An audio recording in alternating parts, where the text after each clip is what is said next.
भागवत जी में ही निहित है। इसलिए ईश्वर ने आपको भक्तों का पोषण करने के लिए इस जगत में छोड़ा है। और मुक्ति देवी भी यहाँ से भाग गई हैं, यहाँ मुक्ति निवास नहीं करती। मुक्ति 4 प्रकार से जीव को प्राप्त होती है।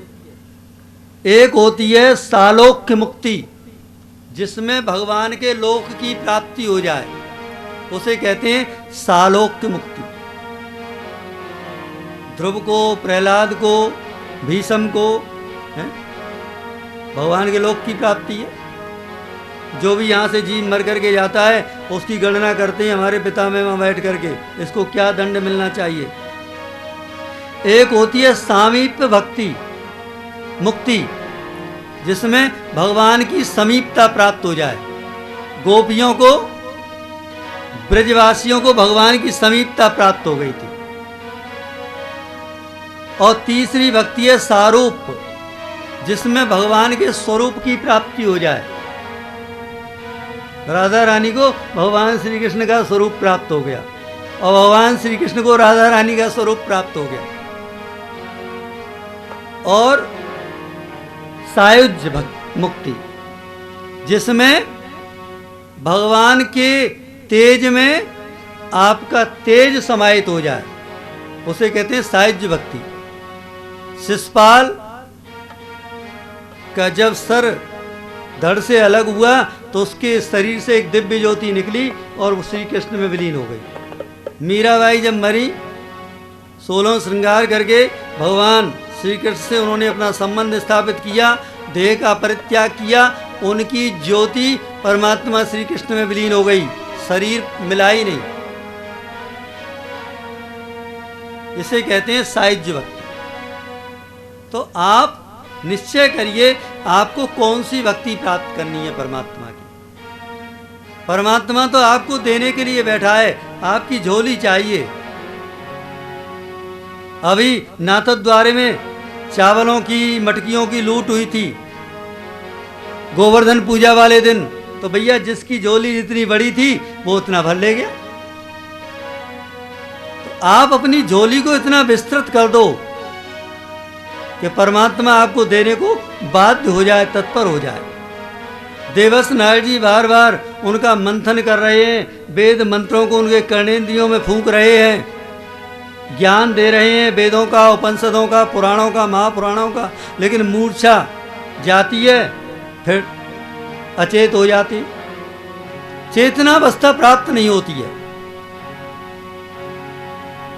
जागृत अवस्था प्राप्त नहीं होती है, स्वप्न और सुसुप्ति की अवस्था बनी रहती है। आना चाहिए उनको तुरगा अवस्था में, लेकिन तुरगा अवस्था में ज्ञान और वैराग्य आते नहीं है। देवस नारद जी विचार करने लगे, मैंने इतना साधन कर लिया फिर भी ये जागते नहीं है, अचेत पड़े हैं, मुझे क्या करना चाहिए। अपने आप को परमात्मा के लिए समर्पित कर दिया। भगवान सत्यनारायण की कथा में भी तो आता है, जिस समय बणिक की नाव में नाना प्रकार के जो है बेल पत्रात भर गए, तो जामाता ने कहा, धीरज धर्म मित्र नारी आपद काल पर रखिए चारी। आप धैर्य को धारण करें, दंडी स्वामी की शरण में चलो, वही हमारा कल्याण करेंगे। और उनके शरण में गए, उनसे क्षमा याचना की, क्षमस्व में अपराधम त्राय माम त्राय माम त्राय माम, अपराध सहस्त्र भाजनम पत्तम देवान भूधरे है गतिम शरणागतिम हरे कृपा केवल आत्म शांत को। और उसको संपूर्णता प्राप्त हो गई, धन धान्य रत्नादिक पदार्थों से नौका भर गई। तो उसी प्रकार से देवस नारद जी ने आज परमात्मा के समर्पित कर दिया अपने आप को। तेरा तुझको अर्पण क्या लागे मेरा। हम बहुत करते हैं, त्वमेव माता च पिता त्वमेव, त्वमेव बन्धोश्च सखा त्वमेव, त्वमेव विद्या द्रविणं त्वमेव, त्वमेव सर्वं मम देव देव। तो प्रभु सब कुछ आपका ही है, लेकिन कोठी कुठीला से हाथ में लगाना, घर द्वार सब तेरा ही है। कह देते हैं हम, लेकिन ईश्वर का है कुछ नहीं, आपका ही है। जब ईश्वर का हो गया तो फिर आप क्यों से बरत रहे हो? फिर तो ईश्वर जाने।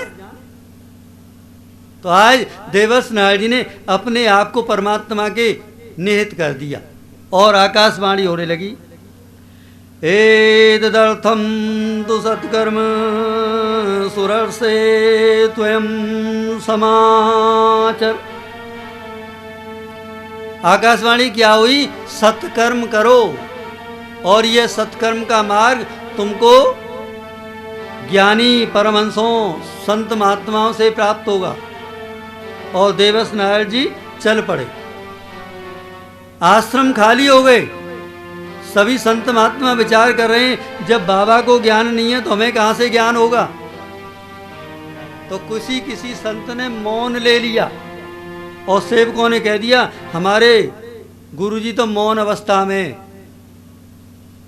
और कुछ अपनी कुटिया को छोड़ करके तीर्थ में निकल गए। लेकिन यहां आज सनत कुमारों से भेंट हो गई। सनत कुमारों को संपूर्ण कथा श्रवण कराई तो सनत कुमारों ने कहा, जिस ज्ञान को आप जानते हैं उस ज्ञान के द्वारा ही उनको जागृत कर दीजिए। भागवत कथा यही है सत्कर्म, भागवती वार्ता को श्रवण कराना।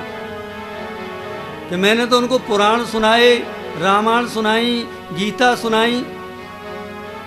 अरे भाई, ये भागवत सार रूप है। जिस प्रकार से बीज से वृक्ष बनता है, वृक्ष में तने, शाखाएं, पत्ते सभी आते हैं, फूल आते हैं और फिर फल बनता है। तो ये परिपक्व फल है भागवत, आप उसे श्रवण कराइए। आज बाबा को ज्ञान हो गया। बोलो भागवत भगवान की जय। मैं इस ज्ञान यज्ञ को अवश्य करूंगा और इस ज्ञान यज्ञ को आप ही संपन्न करेंगे भगवान, आप ही श्रवण कराएंगे। और गंगा जी के पावन तट पर सुंदर आनंद नाम के घाट पर हरिद्वार के निकट बाबा आ गए संत कुमारों को लेकर के। और भागवती वार्ता प्रारंभ होने से पूर्व जो संत महात्मा नहीं आए थे, भाई लड़ाई हो रही थी बहुत से संतों की, तो भृगु जी महाराज को भेजा और भृगु जी महाराज ने सभी को चरण वंदन किया, निवेदन किया, महाराज ये परम तत्व है, अबाध सत्ता का नाम है ये भागवत, इसलिए आप चलें, अवश्य चलें, अवश्य पधारें। तो जब भी भागवती वार्ता हो अपने स्वजन संबंधियों को सूचना देनी चाहिए, जैसा कि हमारे गगन जी ने सभी को सूचना दी। ये महायज्ञ है। और कथा वार्ता होने लगी और भक्ति देवी ज्ञान वैराग्य को लेकर के प्रकट हो गई। बोलो भक्ति महारानी की जय। और कीर्तन होने लगा, श्री कृष्ण गोविंद हरे मुरारी का। श्री कृष्ण गोविंद हरे मुरारी, हे नाथ नारायण वासुदेवा। कृष्ण गोविंद हरे मुरारी, हे नाथ नारायण वासुदेव। श्री कृष्ण गोविंद हरे मुरारी, हे नाथ नारायण वासुदेवा। कृष्ण गोविंद हरे मुरारी, हे नाथ नारायण वासुदेवा। हे नाथ नारायण वासुदेवा, हे नाथ नारायण वासुदेवा। हे नाथ नारायण वासुदेवा, हे नाथ नारायण वासुदेवा। हे नाथ नारायण वासुदेवा, हे नाथ नारायण वासुदेवा। हे नाथ नारायण वासुदेवा, हे नाथ नारायण वासुदेवा। श्री कृष्ण गोविंद हरे मुरारी हे नाथ नारायण वासुदेवा श्री कृष्ण गोविंद हरे मुरारी हे नाथ नारायण वासुदेवा श्री कृष्ण गोविंद हरे मुरारी हे नाथ नारायण वासुदेवा कृष्ण गोविंद हरे मुरारे हे नाथ नारायण वासुदेवा गोविंद मेरी ये प्रार्थना है भूलना निसुदिन नाम तुम्हारा गोविंद मेरी यही प्रार्थना है भूलो न कभी भी नाम तुम्हारा गोविंद मेरी ये प्रार्थना है भूलो न निसुदिन नाम तुम्हारा गोविंद मेरी यही प्रार्थना है भूलो न निस्दिन नाम तुम्हारा निष्काम हो के मैं दिन रात गाऊं निष्काम हो के मैं दिन रात गाऊं गोविंद दामोदर माधवेति निष्काम हो के मैं दिन रात गाऊं गोविंद दामोदर माधवेति हो निष्काम हो के मैं दिन रात गाऊं गोविंद दामोदर माधवेति श्री कृष्ण गोविंद हरे मुरारे हे नाथ नारायण वासुदेव राधे कृष्णा कृष्ण कृष्ण राधे राधे राधे कृष्ण कृष्ण कृष्ण राधे राधे राधे श्यामा श्यामा श्यामा राधे राधे राधे श्यामा श्यामा श्यामा राधे राधे हो राधे कृष्ण कृष्ण कृष्ण राधे राधे राधे श्यामा श्यामा श्यामा राधे राधे श्री कृष्ण गोविंद हरे मुरारी श्री कृष्ण गोविंद हरे मुरारी हे नाथ नारायण वासुदेवा श्री कृष्ण गोविंद हरे मुरारी हे नाथ नारायण जय जय श्री राधे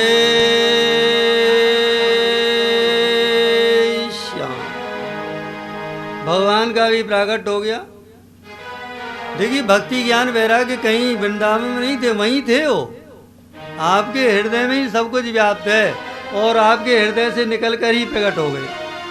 जिस्म के बाहर कुछ भी नहीं आजमा के देखिए, जिस्म के बाहर कुछ भी नहीं आजमा के देखिए, एक दीपक ज्ञान का जरा जलाकर तो देखिए। प्रकट हो गए गोविंद भगवान मुकुंद महावन और सभी नमो नमो की ध्वनि करने लगे, जय जयकार करने लगे, भगवान के चरणों में नतमस्तक हो गए। भक्ति ज्ञान वैराग्य का सम्मान हो गया, भगवान की कृपा प्राप्त हो गई। देखिए ये श्रीमद् भागवती कथा है ना, बड़े बड़े पापियों का कल्याण कर देती है। भक्ति ज्ञान वैराग्य की तो बात ही क्या है। जो फल आपको विभिन्न तीर्थों में जाने से, विभिन्न प्रकार के दान पुण्य से भी प्राप्त नहीं होता है, वो फल भागवती कथा के श्रवण मात्र से हो जाता है। भागवत जी को अपने घर में विराजमान करने से आपका गृह तीर्थ रूप बन जाता है, सारे दोष दूर हो जाते हैं। भागवत जी को विराजमान कर लें, नित्य प्रति इसकी प्रदक्षिणा किया करें, तुलसी पत्र अर्पण किया करें, संपूर्ण देव निहित हैं इस भागवत जी में। भगवान श्री राधा कृष्ण विराजते हैं इसमें। प्रभु श्री कृष्ण का बांग में स्वरूप है ये।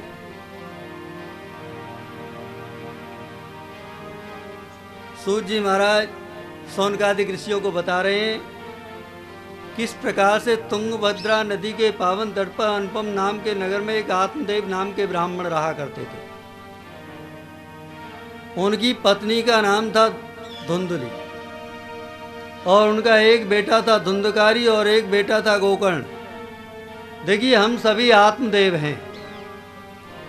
हमारे इस शरीर में, नश्वर शरीर में जो आत्मा विराज रहा है ना, वो आत्मदेव है। और जो हमारी ये बुद्धि है, ये धुंधली की प्रतीक है। और जो धुंधकारी है, ये हमारा मन है। हमारा मन ही धुंधकारी है, हमारी बुद्धि ही धुंधली है और हमारा आत्मा ही आत्मदेव है। और गोकर्ण देव कौन है? ये स्वयं ईश्वर है जो ज्ञान देता है हमको। इस शरीर के अंदर जीव और ईश्वर दोनों विराज रहे हैं। जीव इस तरह से बैठा है, ईश्वर इस तरह से बैठा है। जीव कर्म कर रहा है, ईश्वर देख रहा है, नोट कर रहा है, डायरी ली हुई है उसने अपने हाथ में। वो आपसे गलत और सही का निर्देश दे रहा है। यहाँ पर आवाज आ रही है, फिर भी आप कर रहे हैं तो रोकता नहीं है वो तो केवल नोट कर लेता है। कलाकार है ईश्वर, और जैसा आप करते हैं वैसा ही फल देता है। फिर आप ईश्वर को दोष देते हो। तो एक आत्मदेव नाम के ब्राह्मण थे, बड़े ज्ञानी थे, वेद वेदांगों के निष्णात विद्वान थे। उपनिषद, शास्त्र, पुराण, महापुराण, लौकिक कर्मों का सकुशल संचालन किया करते थे। अपार धन संपत्ति के स्वामी थे, लेकिन फिर भी उनके कोई संतान नहीं थी। बड़े दान पुण्य किए, सत्संग किए, लेकिन उनको संतान की प्राप्ति नहीं हुई। एक बार निश्चय कर लिया, अब तो हम अपने जीवन का ही परित्याग कर देंगे। जंगल में चले गए और मरने का निश्चय कर लिया। तालाब में पानी पिया, संतों की दृष्टि पड़ी। को भैया क्या बात है, इतनी दुखी क्यों हो रहे हो, क्या कारण है, अपने दुख को हमें बताओ। कि मेरे कोई संतान नहीं है, मैं अपने घर में कोई वृक्ष लगाता हूं तो वो वृक्ष भी फल नहीं देता है, सूख जाते हैं। गाय भी कोई पशु बांध लेता हूं तो वो भी बच्चा नहीं देती है, बांझ रह जाती है। संतों ने कहा थोड़ी देर आप रुकिए। ध्यान लगाया, समाधि में लीन हुए तो देखा ऐसे तो 7 जन्म तक कोई संतान नहीं है। लेकिन जब संतों की कृपा प्राप्त हो जाती है तो 7 जन्म क्या, इसी जन्म में और इसी वर्ष में संतान प्राप्त हो जाती है। देवस नारद जी गए, एक लाला जी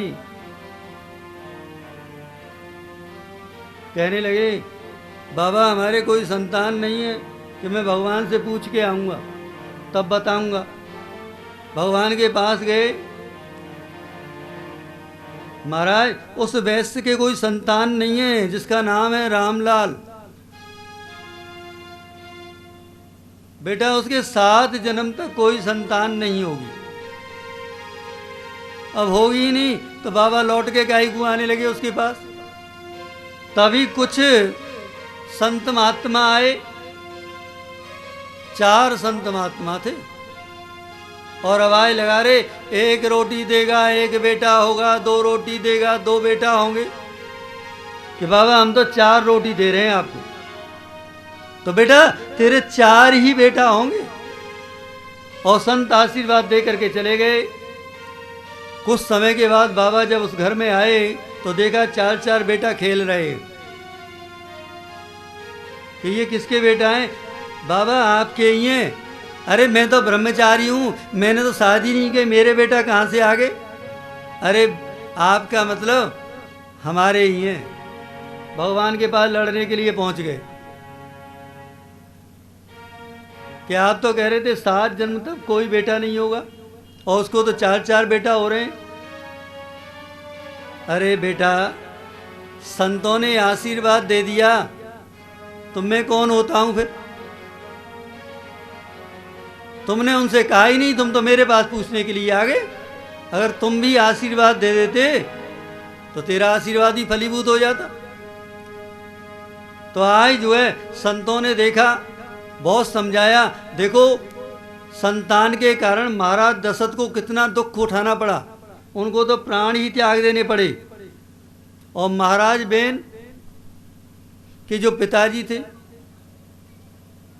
वो भी राज्य छोड़कर चले गए अपने बेटा बेन के कारण, जो दुराचारी था राजा अंग। बेटा संतान के कारण बड़ा कष्ट होता है, तुम संतान की हट मत करो। तुम्हारे जीवन में संतान नहीं है तो ठीक है बाबा, कोई बात नहीं है, मैं अपने जीवन का ही परित्याग कर देता हूँ। संतों ने विचार किया हमारे सामने मरेगा, हमको आत्महत्या का दोष लगेगा, इसलिए संतों ने कहा देखो भाई ये फल है, इसको अपनी पत्नी के लिए खिला देना और तुमको सुंदर संतान प्राप्त हो जाएगी। उसके ये नियम है, ये धर्म है, ये मर्यादा है। फल को लेकर आए प्रसन्नतापूर्वक, धुंधली को फल दिया, सभी नियम आचार विचार सभी बताए।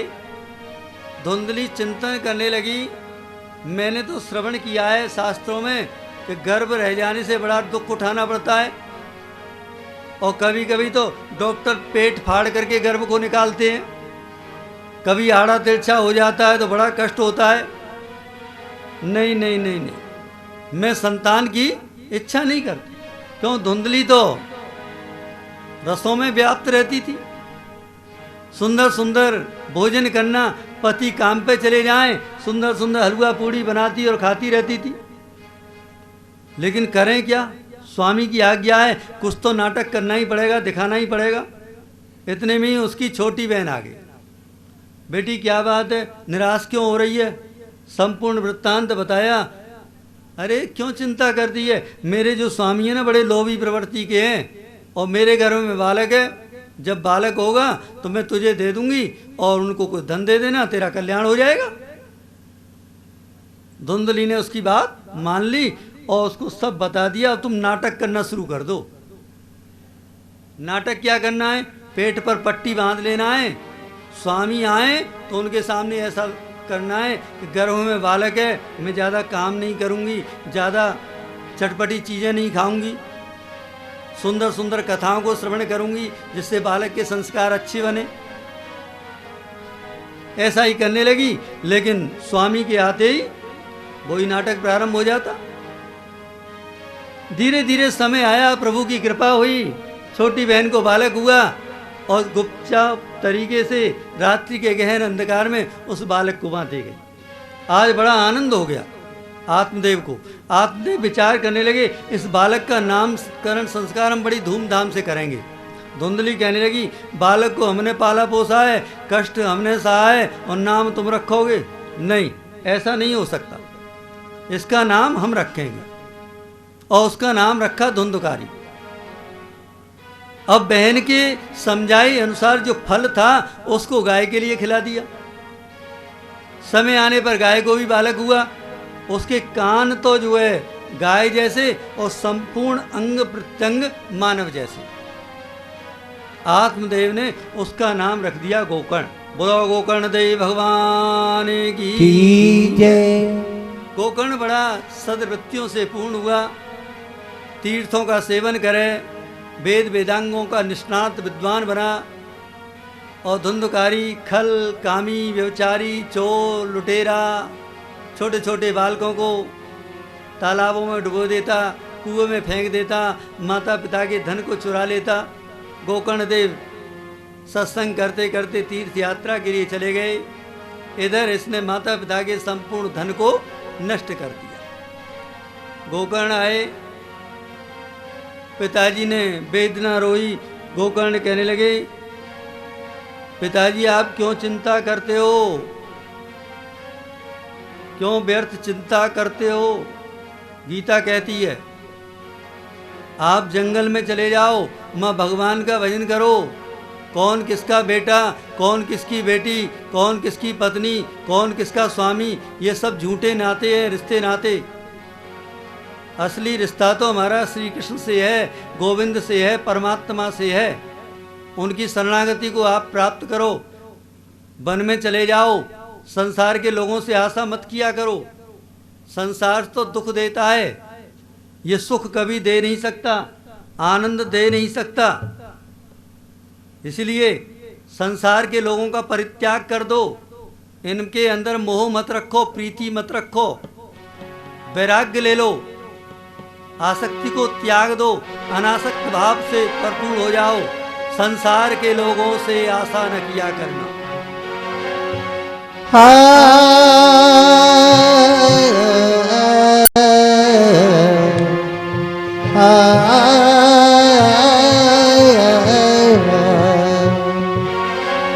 राम नाम की लूट है, लूट सके तो लूट, अंत काल पछताएगा, प्राण जाएंगे छूट।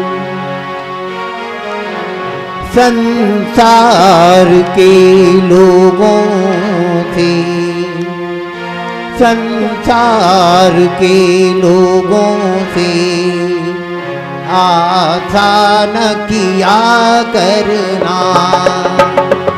संसार के लोगों से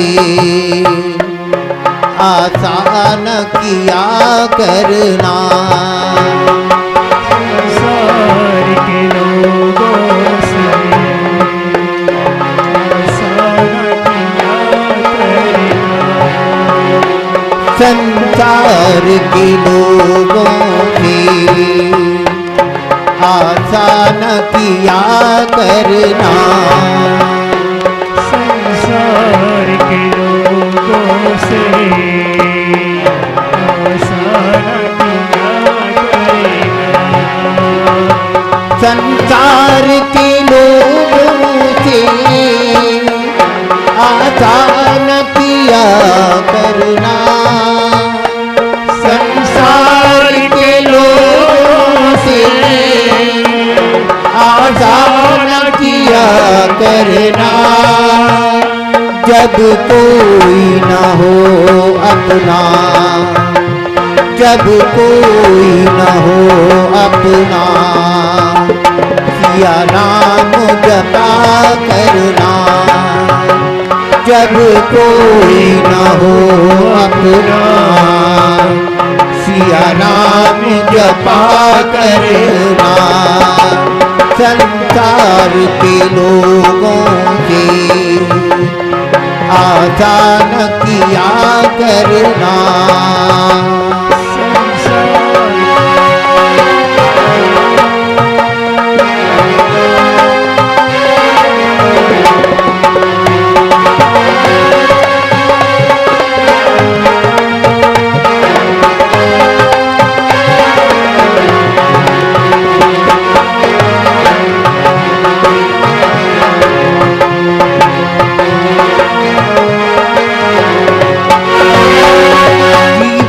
के समुंदर में तूफान ही आते हैं।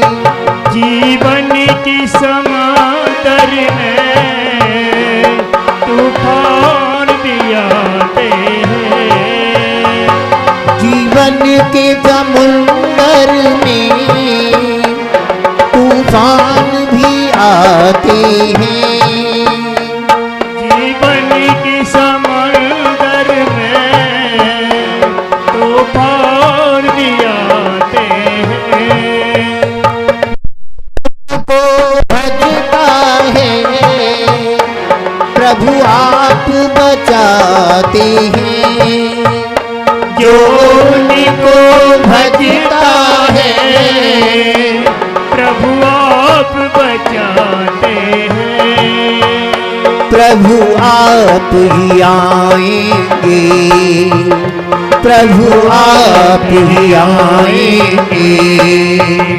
तुम उनको भजा करना। प्रभु आप ही आएंगे, तुम्हें उनको भजा करना। जब कोई न हो अपना, सिया राम जपा करना।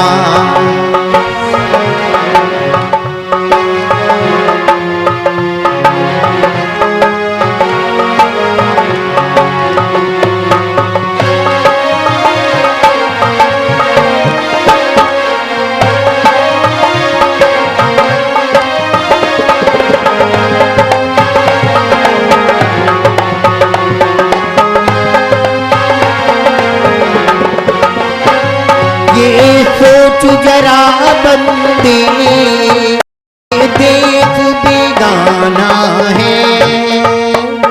ये सोच जरा बंदे, ये देश गाना है।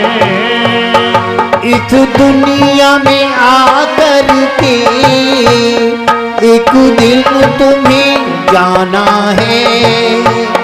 इस दुनिया में आकर के एक दिन तुझे जाना है। माया के चक्कर से, माया के चक्कर से सदा दूर रहा करना।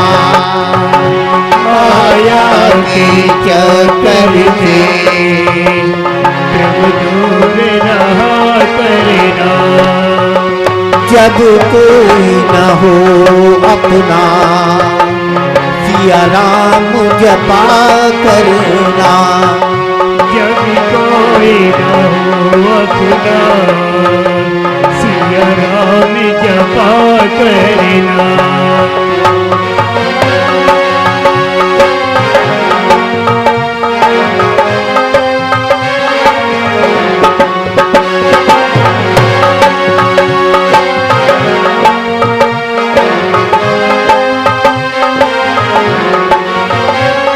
मत भूलो अरे बंदे, प्रभु तुमसे दूर नहीं।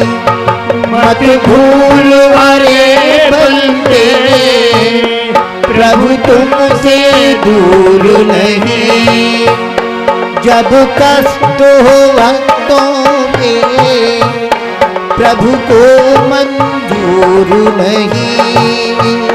जब कष्ट हो भक्तों पर, प्रभु को मंजूर नहीं। भगवान को आता है, भगवान को आता है भक्तों पे दया करना। भगवान को आता है भक्तों पे दया करना। संसार के लोगों से आशा न किया करना। जब कोई न हो अपना, सिया राम जपा करना। राधे कृष्णा, राधे कृष्णा, कृष्णा कृष्णा, राधे राधे। कृष्णा राधे कृष्णा, कृष्णा कृष्णा, राधे राधे। राधे श्यामा, राधे श्यामा, श्यामा श्यामा, राधे राधे। राधे श्यामा, राधे श्यामा, श्यामा श्यामा, राधे राधे। हो राधे कृष्णा, राधे कृष्णा, कृष्णा कृष्णा, राधे राधे। कृष्णा राधे कृष्णा, कृष्णा कृष्णा, राधे राधे। जब कोई न हो अपना, जब कोई न हो अपना, सिया राम जपा करना। जब कोई न हो अपना, सिया राम जपा करना। सिया राम जपा करना, सिया राम जपा करना। बोलिए वृंदावन बिहारी लाल की जय। श्रीमद् भागवत महापुराण की जय। जय जय श्री राधे श्याम। पिताजी आप इस ग्रह का त्याग कर दो। हस्त में, चर्म में, देह में, तामे ऐसी प्रीत जो होती श्री राम में होतिन तो भवभीत। तुलसीदास जी की जब तक प्रीति अपनी स्त्री में थी, लेकिन जब उसका डंका बजा, लाठी पड़ी, तो भगवान राम में उनका स्नेह हो गया, उनका जीवन कृतकृत्य हो गया, धन धन्य हो गया। आज गोकर्ण ने अपने पिताजी को समझाया, गोकर्ण के समझाने पर आत्मदेव को ज्ञान प्राप्त हुआ। देखिए, जो जीवन में सत्कर्म करते हैं उनकी मृत्यु सुधरती है। मोर सुधारे सो सौ भांति, जास कृपा नहीं कृपा अघाती। आत्मदेव जंगल में चले गए, गायत्री मंत्र का जाप करने लगे, भागवत कथा का श्रवण मनन चिंतन करने लगे और अंत में प्रभु की कृपा प्राप्त हो गई। प्रभु के धाम को उन्होंने प्राप्त कर लिया। इधर धुंधली व्यसनों में रसों में उलझी हुई थी, उसको भी समझाया गोकर्ण ने, लेकिन वो परिवार को छोड़ करके, गृहस्थ को छोड़ करके गई नहीं। धुंधकारी आज जो लंपट हो गया, जलती हुई लकड़ी से मारने को तैयार हुआ और माता ने रात्रि के गहन अंधकार में एक सूखे कुएं में छलांग लगा दी। गोविंदाय नमो नमः। जो संसार के विषयों में आसक्त रहता है उसकी दुर्गति होती है, और जो संसार के विषयों को परित्याग करता है उसकी सदगति होती है। आत्मदेव की सदगति हुई और धुंधली की दुर्गति हुई। अब तो धुंधकारी अकेला रह गया। रूप रस शब्द गंध स्पर्श रूपी 5 वैश्याओं के साथ रमण करने लगा, विहार करने लगा।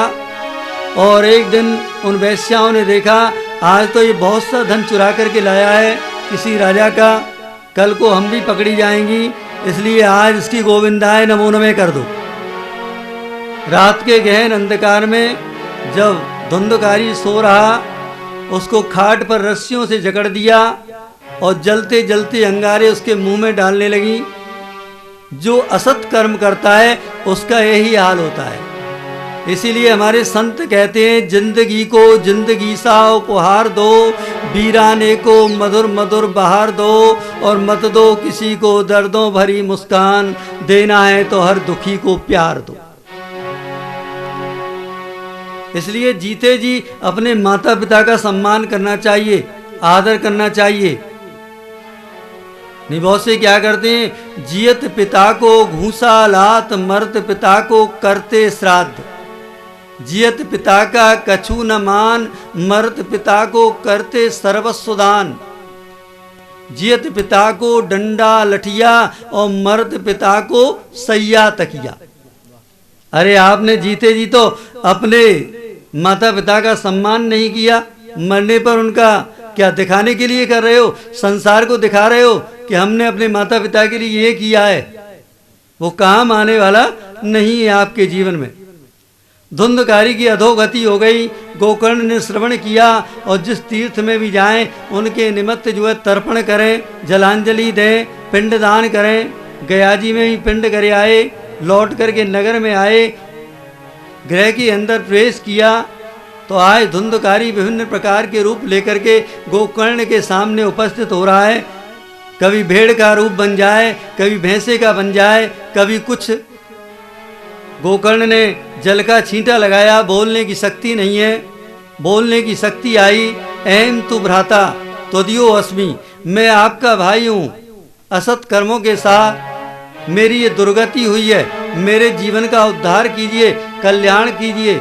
गोकर्ण विचार करने लगे, मैंने तो गया जी का श्राद्ध करा दिया, सब कुछ पिंडदान किए, जलांजलि की, फिर भी इसकी सदगति नहीं हुई।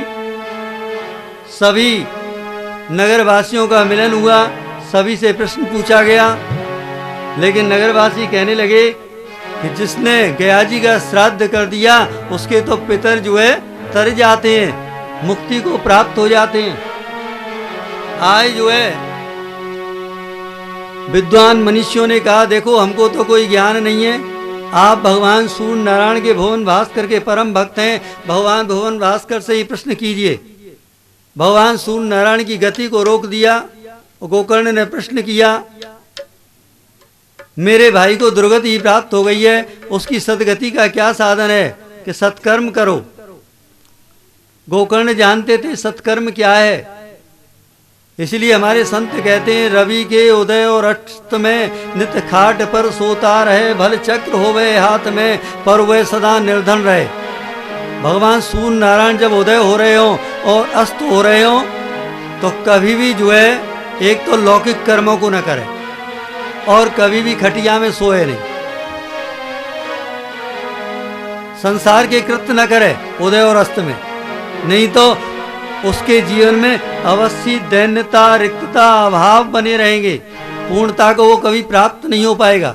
अब आप ये समझते हो हम तो करोड़पति हैं, तो ये करोड़पति होना आपकी पूर्णता नहीं है, ये अभाव ही है आपका। पूर्णता वो है समाज में भी आपका सम्मान हो, पत्नी भी आपका आदर करती हो, पुत्र भी आपसे स्नेह करते हो, सभी का आपके प्रति प्रेम हो, आपका सबके प्रति प्रेम हो। तो आज जो है भागवती कथा का आयोजन किया गया। अब धुंधकारी देखने लगा मैं कहाँ बैठूं कहाँ न बैठूं, तो एक बांस खड़ा था वहां पर, तभी से बांस लगाने की परंपरा प्रेतों के लिए चल पड़ी है। श्रीमद् भागवती वार्ता प्रेत पीड़ा विनाशनी, ये श्रीमद् भागवती वार्ता प्रेतों की पीड़ा को नाश करने वाली है, प्रेतों को सदगति देने वाली है, प्रेतों को मुक्ति देने वाली है। पहले दिन एक गांठ चटक गई। अभी कोई कल माता जी कह रही थी किसी सज्जन ने कहा था कि भैया बांस की गांठ चटके तो हमें बुला लेना। अरे भाई अपने आप शरीर रूपी गांठों को तो चटका लो पहले, तो वो गांठ तो अपने आप चटक जाएंगी। हैं?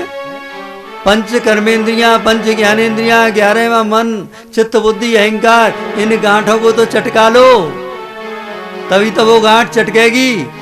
धुंधकारी ने अपनी इन गांठों को चटकाया था, इसलिए पहली गांठ चटक गई, दूसरे दिन दूसरी, तीसरे दिन तीसरी, इस प्रकार से चौथे, पांचवें, छठे दिन गांठें चटकती रहीं और सातवें दिन सातवीं गांठ चटक गई।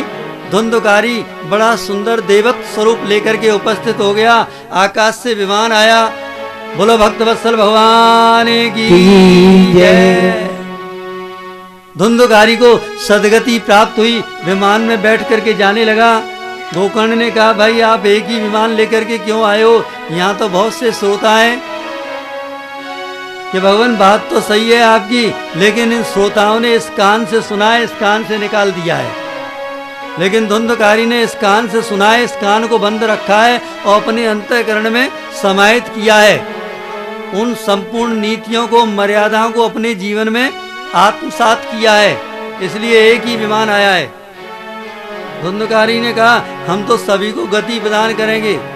और दूसरी बार भागवती कथा हुई तो स्वयं भक्त वत्सल भगवान अनेक विमान लेकर के उपस्थित हो गए। बोलो भक्त वत्सल भगवान की जय। मृदंग, ढाल, नगाड़े उनके पार्षदों के द्वारा बजाए जाने लगे। भक्त प्रहलाद, देवर्ष नारद जी की वीणा बज रही है, करताल बज रही है, आनंद हो रहा है। और जितने वहां जीव जंतु से चांडाल पर्यंत वो सभी भगवत धाम के लिए विमानों में बैठ बैठ करके पदार्पण कर गए। बोलो आनंद गंध भगवान की जय। तो बंधुओं, जिसकी अंतःकरण चतुष्टय वृत्ति पवित्र हो जाती है उसी की तो गांठ चटकेगी, उसी को आवाज सुनाई देगी। आपको तो आवाज भी सुनाई नहीं देगी। गीता का उपदेश किया भगवान श्री कृष्ण ने अर्जुन के लिए, तो विराट स्वरूप केवल दो व्यक्तियों को दिखाई दिया, एक संजय को जिसे दिव्य दृष्टि प्राप्त थी, और एक अर्जुन को जिसे दिव्य दृष्टि प्रदान की थी भगवान ने। तो आपको अपने ज्ञान के द्वारा, तपस्या के द्वारा, साधन के द्वारा, गुरु भक्ति के द्वारा वो ज्ञान प्राप्त करना होगा जिससे कि आप बांस की चटकी हुई गांठ को इस कर्णेंद्रिय पुटों से श्रवण कर सको। नहीं तो आपको श्रवण ही नहीं होगी, आपको उस रूप का दर्शन ही नहीं होगा। श्री सुखदेव बाबा उपस्थित हो गए और बताने लगे, निगम कल्पतरोर गलितम बलम सुकुमुखाद मृत द्रव संयुतम पिबत भागवतं रसमालयं मुहुरहो रसिका भुवि भावुका। ये भागवती वार्ता क्या है? ये वेदों का, संपूर्ण पुराणों का, शास्त्रों का, उपनिषदों का एक परिपक्व फल है। और श्री सुखदेव बाबा के चोंच का स्पर्श हो जाने से ये और भी मीठा हो गया है। इसमें न छिलका है न गुठली है, केवल रस ही रस है। और ये हाथों ही हाथों में रहता है, पृथ्वी से धरा से इसका स्पर्श नहीं हुआ है। ऐसी श्रीमद् भागवती वार्ता को गोकर्ण ने सभी को श्रवण कराया, धुंधकारी को श्रवण कराया, सदगति को प्राप्त हुए। आप भी उसी श्रीमद् भागवती कथा को श्रवण कर रहे हैं। प्रभु कृपा से आपको भी भगवान के गोलोक धाम की प्राप्ति हो, संपूर्ण अहलौकिक सुखों की प्राप्ति हो, पारलौकिक सुखों की प्राप्ति हो। तो इस प्रकार से ये भागवत महात्म को विश्राम देते हैं और प्रथम स्कंद में प्रवेश करते हैं, दो नाम परमात्मा के लेते हुए। बोलो भागवत भगवान की जय। संतन के संग लागरी, संतन तेरी बिगड़ी बनेगी, अच्छी बनेगी तेरी बिगड़ी बनेगी। वो तेरो बड़ो भाग रे, तेरी अच्छी बनेगी। वो तेरो बड़ो भाग रे, तेरी अच्छी बनेगी।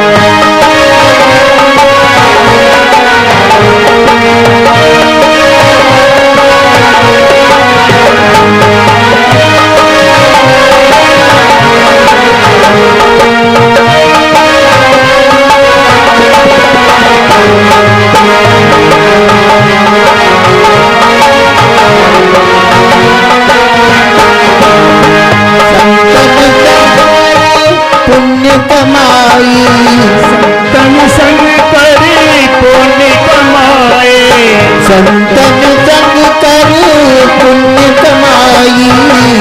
संतन संग करे पुण्य कमाए। राम चरण अनुराग रे, तेरी अच्छी बनेगी। राम चरण अनुराग रे, तेरी अच्छी बनेगी। संतन के संग लाग रे, तेरी अच्छी बनेगी। के संग लाग रे, तेरी अच्छी बनेगी। अच्छी बनेगी तेरी बिगड़ी बनेगी। अच्छी बनेगी तेरी बिगड़ी बनेगी। अच्छी बनेगी तेरी बिगड़ी बनेगी। अच्छी बनेगी तेरी बिगड़ी बनेगी। वो तेरो बड़ो भाग रे, तेरी अच्छी बनेगी। वो तेरो बड़ो भाग रे, तेरी अच्छी बनेगी।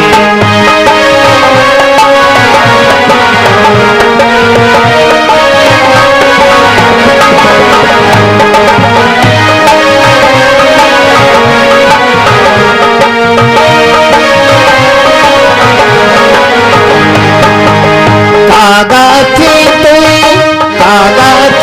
तोय हंस करेंगे। कागा से तोय हंस करेंगे। कागा थे तोय हंस करेंगे। कागा से तोय हंस करेंगे।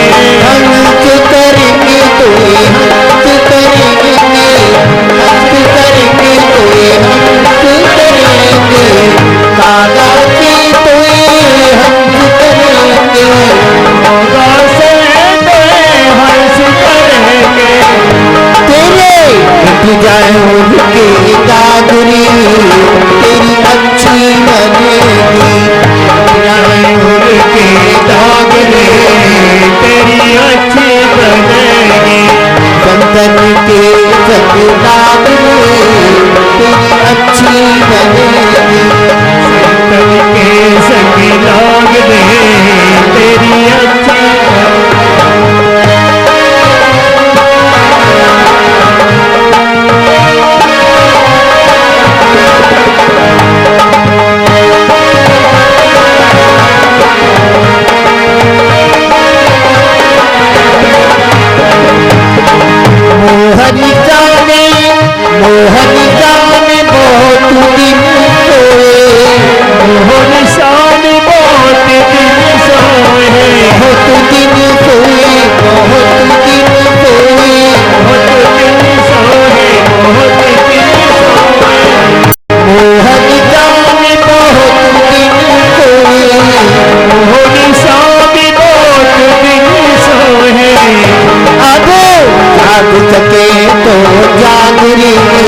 तेरो बड़ो भाग रे तेरी अच्छी बनेगी ओ तेरो सखी लागने तेरी अच्छी बनेगी बंधन के जग लाग रे तेरी अच्छी बनेगी अच्छी बनेगी तेरी अच्छी बनेगी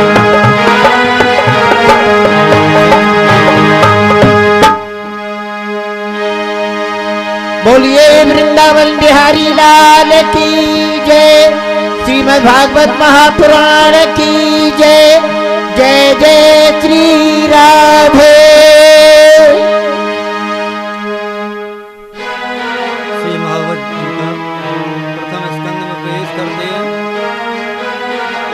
जन्माद्यस्य तो अन्वयाद् तर्तश्चार्थे सुभिज्ञ स्वराट्तेने ब्रह्महृदायादिकवये मुह्यन्ति यत् सूरय तेजो वारिविदां यथा विनिमयो यत् सर्गो अमृषा धाम्ना स्वेन सदा निरस्तकोपं सत्यं परं धीमहि।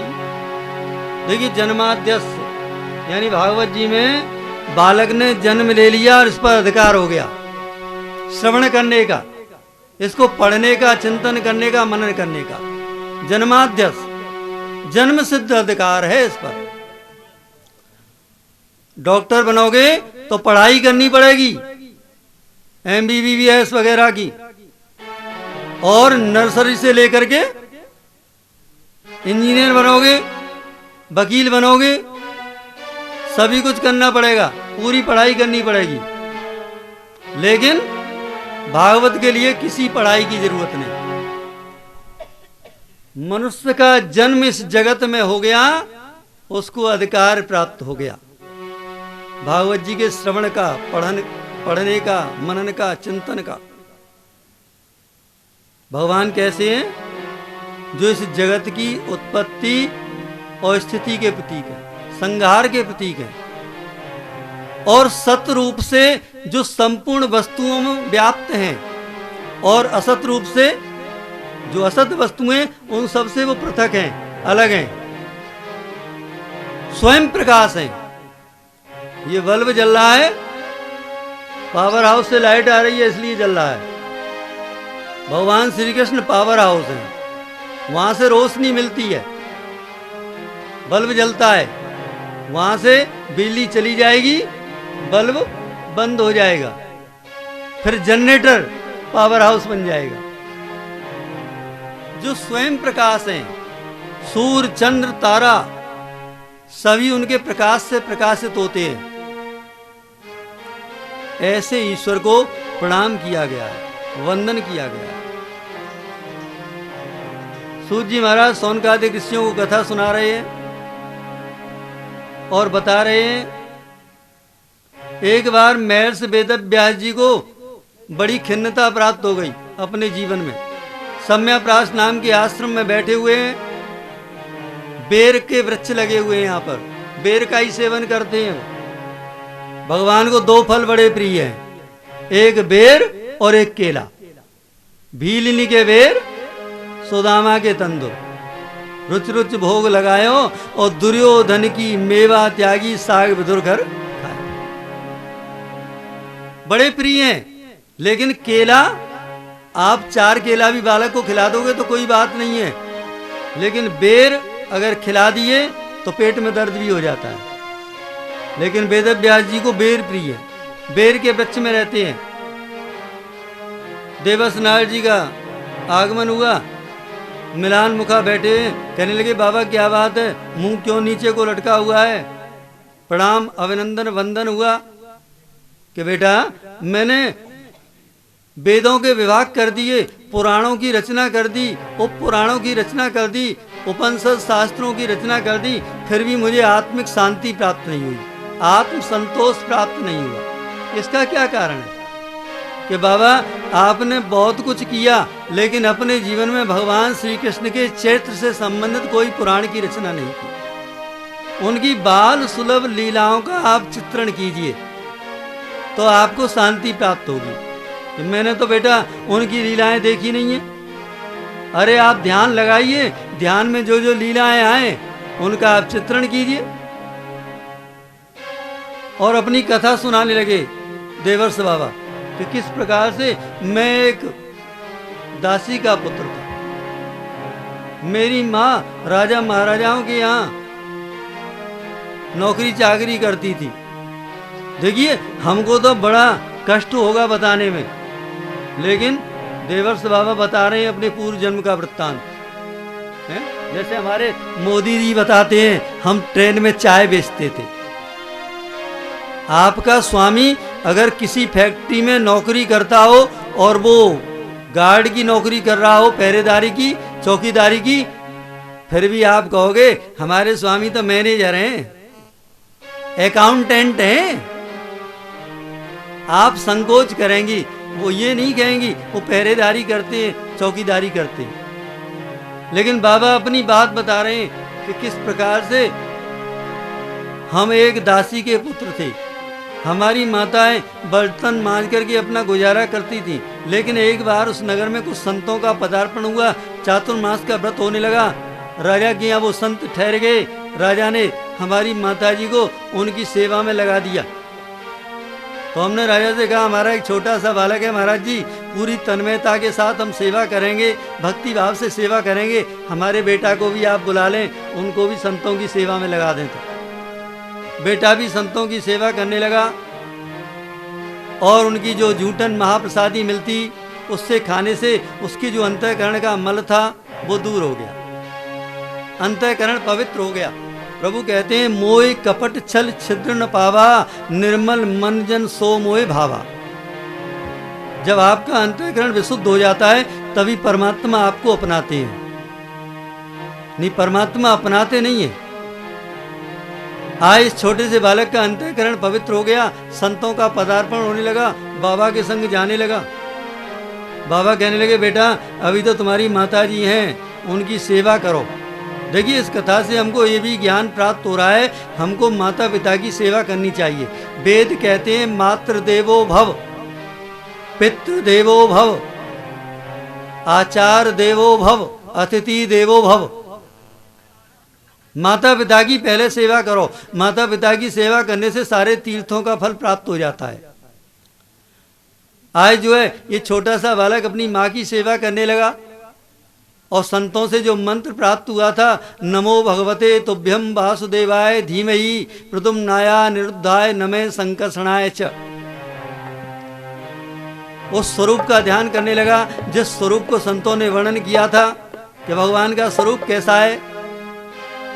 सकीट कुंडलम सपीत वस्त्रम सरसी रोहेक्षणम सहार वक्षस्थल कौस्तुभसियम नमाम विष्णु शिरसा चतुर्भुजम। उस स्वरूप का चिंतन करने लगा और ओम नमो भगवते वासुदेवाय मंत्र का जाप करने लगा। एक दिन माताजी गौशाला में दूध दुहने के लिए गई गायों का, काले नाग पर पैर पड़ा और काले नाग ने उसको डस लिया। देखिए सभी की मौत आनी है, ये काला नाग ही डसता है सबको।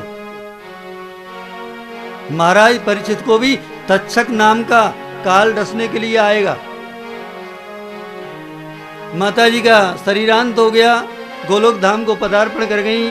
आज बाबा सोचने लगे ये छोटा बालक कि माताजी को अगर मैं संस्कार बाहर कर दूंगा तो ये कुटिया रह जाएगी, कुटिया में मेरा मोह आएगा, मैं लौट करके आऊंगा और लौट करके जब आऊंगा तो फिर मेरा गृहस्थ में रमण हो जाएगा। इसलिए कुटिया के सहेती रात के गहन अंधकार में किसी भी स्वजन बांधव संबंधी को बुलाया नहीं और अग्नि संस्कार कर दिया। बोलो राधे राधे। अग्नि संस्कार करके अकेला ही उत्तर दिशा की ओर चल दिया। एक अस्वस्थ वृक्ष के नीचे पहुंचा, वहां पर भगवत आराधन करने लगा, भगवान का ध्यान करने लगा।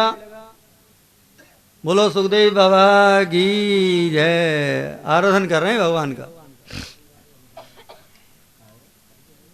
आराधन करने लगे और अंत में भगवान का चतुर्भुज स्वरूप जो है उनके हृदय मंदिर में प्रकट हो गया।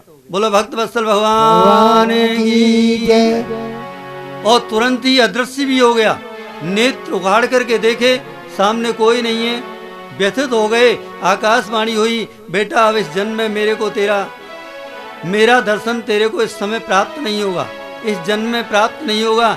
इसलिए तुम तप करो और तप के द्वारा अपनी संपूर्ण कर्मेंद्रियों और ज्ञानेंद्रियों को परमार्जित करो, अंतःकरण को परमार्जित करो, फिर तुम्हें मेरा दर्शन प्राप्त होगा। अंत काल आया। ब्रह्मा जी भगवान नारायण की श्वास के साथ अंदर प्रवेश करने लगे और ये छोटा सा बालक भी उन्हीं के हृदय मंडल में प्रवेश कर गया। अनंत लोकों में, अनंत ब्रह्मांडों में भटकता रहा। और जब बाबा ब्रह्मा जी का जन्म हुआ तो उनके मानस पुत्र के रूप में इनका प्रादुर्भाव हुआ। बोलो देवर्ष नारद भगवान की जय। उनका प्रादुर्भाव हुआ। तो भगवान आप ध्यान लगाइए और ध्यान में जो आपको उनकी लीलाएं आए उनको आप चित्रित कर दीजिए, प्रतिलिपि बंद कर दीजिए, आपका कल्याण हो जाएगा। वेद व्यास जी ने ध्यान लगाया सम्याप्रास नाम के आश्रम में और अनंत लीलाएं, हरे अनंत हरे कथा अनंता, कृष्ण कथा सुंदर करतारी और संशय विहग उड़ावन हारी। ये कृष्ण कथा बड़ी सुंदर है, सारे संदेहों को दूर कर देती है। लेकिन जो जो उनको रुचकर लगी लीलाएं, उन सभी लीलाओं को उन्होंने इस भागवत महापुराण के रूप में, जो 12 स्कंद के रूप में है, 365 अध्याय, 18,000 श्लोक हैं। अब विचार करने लगे, पुराण तो हमने हृदय में मंथन तो कर लिया, धारण तो कर लिया, लेकिन किस प्रकार से रचना हुई ये भी आप जान लें। बाबा रचने को तैयार हुए, विचार करने लगे, हम तो श्लोक बोलेंगे लेकिन लिखेगा कौन। तो गणेश भगवान तुरंत प्रकट हो गए। बोलो गणेश भगवान की जय। गणेश जी महाराज कहने लगे, बाबा हम लिखेंगे आपकी रचना को, ये तो बहुत अच्छा काम है। नेक कार्य में सभी जुड़ जाते हैं। और सुखदेव बाबा कथा सुना रहे हैं महाराज परीक्षित के लिए, सूत जी महाराज सौनकादिक ऋषियों को सुना रहे हैं और मैत्रेय जी विदुर जी को सुना रहे हैं। उसी कथा को इस व्यास पीठ से आप कर्णेंद्रीय पुटों से श्रवण कर रहे हैं, पान कर रहे हैं।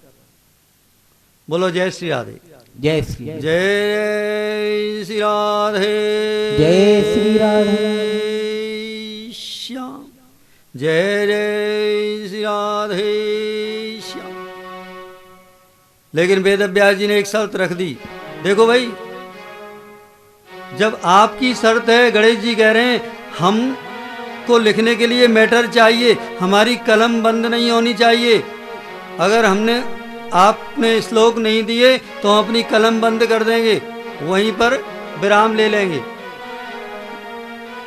वेद व्यास जी कहने लगे, कोई बात नहीं है बेटा, लेकिन आप सोच समझ करके लिखना, समझ करके लिखना। जैसे आपके गुरुजन कहते ना, अच्छी तरह से समझ लिया बेटा, नहीं समझ में आती है तो दोबारा पूछ लो। लेकिन यहाँ दोबारा पूछने का कोई प्रश्न नहीं है, केवल समझने का प्रश्न है। वेद व्यास जी ने कहा समझ करके लिखना, और ऐसा गूढ़ श्लोक सुना देते वो, तो गणेश जी को समय लग जाता उसके भाव में, विचार में, चिंतन में, अर्थ में, और इतनी देर में वो अपनी नित्य क्रियाओं से निवृत्त हो जाते थे। पुराण तैयार हो गई, अब इसको पढ़े कौन, श्रवण कौन करे। केवल एक ही संसार में ऐसा व्यक्ति है और वो भी मेरा बेटा है, वही श्रवण कर सकता है, और कोई अधिकारी नहीं है इसका।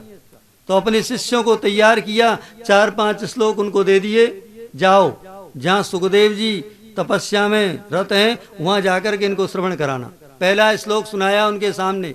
वरहा पीड़म नटवरे बपो कर्णयो कर्णकारम बिभ्रद्वासे कनक कपसम वैजयंतीं च मालाम रंध्रान वेणोर सुदया पूर्यन गोप वृंदई वृंदारणम स्वपद रमणम प्रावसद गीत कीर्ति।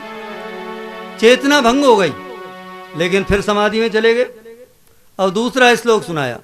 अहो वकीयम स्तन कालकूटम जिघांस्या पाय यदप साध्वी लेभे गतिम धातृच्युताम ततो अन्यम कंबा दयालुम शरणम ब्रजे में। वो पूतना धन्य थी जो पूतना अपने स्तनों पर हलाहल विष लगा करके गोविंद को मारने के लिए आई थी। उसको भी वो गति दे दी जो गति उन्होंने अपने माता पिता को दी, जो अपने भक्तों को दी। अब तो चेतना भंग हो गई, समाधि की अवस्था से उठ खड़े हुए और संतों के चरण पकड़ लिए कि और सुनाओ ना, और सुनाओ भाई। कहीं कोई अच्छी चीज बट रही हो तो आप बार बार झोली फैला देते हैं। आज बाबा ने भी झोली फैला दी कि भगवान हमारे पास तो इतना ही है, हमारे जो गुरुजी हैं ना उनके पास हैं 18,000 हैं पूरे, तो अपने गुरुजी के पास लेकर के चलो। गुरुजी के पास आए, वेद व्यास जी विचार करने लगे बिना गुरु दीक्षा के इसको ज्ञान कैसे दिया जाए, और हम इसके गुरु बन नहीं सकते, तो हम तो पिता हैं। आपका बालक कितना भी पढ़ जाए, लेकिन जब तक दूसरा व्यक्ति न कहे, पड़ोसी न कहे, समाज न कहे भाई उसका बालक बहुत पढ़ गया है, बहुत अच्छा है, उसके संस्कार बहुत अच्छे हैं, फलाने की बहू बहुत संस्कारवान है, दूसरों के कहने से प्रशंसा अभिवृद्धि को प्राप्त होती है, आपके कहने से कुछ नहीं होगा। बेटा आया, प्रणाम किया, वंदन किया, बेटा पहले अपना गुरु बनाओ। और गुरु किसको बनाए? जो सुखदेव की तरह से वीतरागी हो। महाराज जनक के दरबार में चल पड़े, सेवकों ने सूचना दी महाराज वेद व्यास जी के बेटा आए हैं सुखदेव जी। 7 द्वार थे, पहले द्वार पर खड़ा कर दिया। 3 दिन और 3 रात तक पहले द्वार पर खड़े रहे, कोई भोजन पानी कुछ नहीं दिया गया, कोई सम्मान नहीं। संतों का चैत्र बड़ा विलक्षण होता है, उनका मुखमंडल का तेज प्रदीप्त होता जा रहा है। राजन समाचार पूछ रहे हैं, महाराज वो तो जैसे आए थे वैसे ही खड़े हैं, उनके चेहरे पर कोई विकृति नहीं है। 3 दिन के बाद दूसरी द्रौड़ी पर इस तरह से 6 द्रौड़ियों पर उनको खड़ा किया गया। आजकल तो गुरु जरा सी देर में दीक्षा दे जाते हैं, माइक पकड़ा, चलो भाई नोट करो, मंत्र दे देते हैं। बिना परीक्षा के मंत्र दीक्षा नहीं देनी चाहिए, उससे जीवन का कल्याण नहीं होता। आज अंतिम द्वार पर पहुंचे, ज्ञान प्राप्त हुआ,